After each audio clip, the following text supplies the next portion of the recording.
I've been in real estate for a long time, but kind of got involved because I was had a good referral business going for a while, and got into leadership and so forth. So I built up a good resume, but also at the same time neglected my database, the touch logic and all of that. So now I am fast and furious into Nick and Leslie's classes that they're doing in Command, because I feel like Command is a lot more whole than it was, say, 3 or 4 years ago. Mm-hmm. So my go-to for social media is LinkedIn. I am fact-based too, and I find it a little bit more comfortable to relate to people in that space.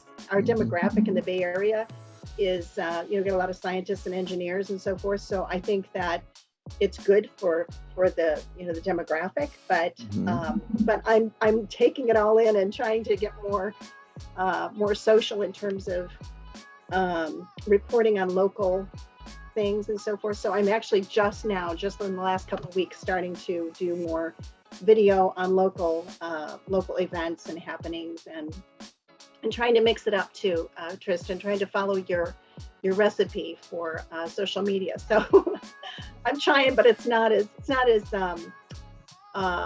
the cadence is not as regular as I'd like it to be. So I'm not out there every day.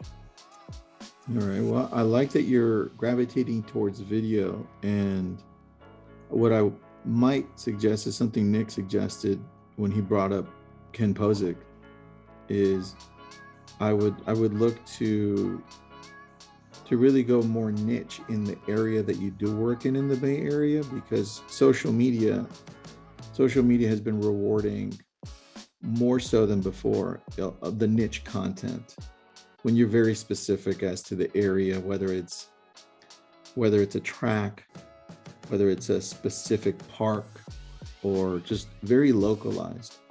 And you notice that a lot on TikTok, because TikTok's more so than everybody else, TikTok's actually listening to every word that you're saying, and they use that as part of the algorithm.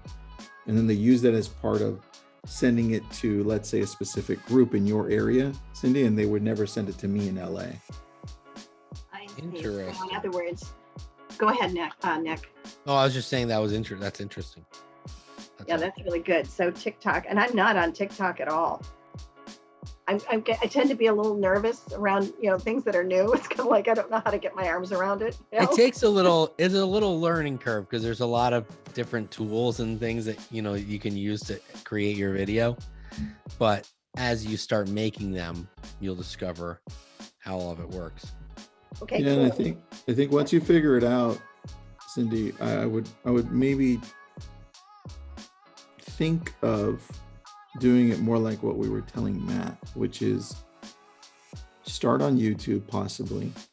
That way you only have to work harder one time, which is a bigger, longer content, right, in your niche area. And then play that into, or just grab it and put it into LinkedIn, because it's informational. And then once you have your team, or once you decide that you can get a VA or have someone dice it up, then you have the content for everything else.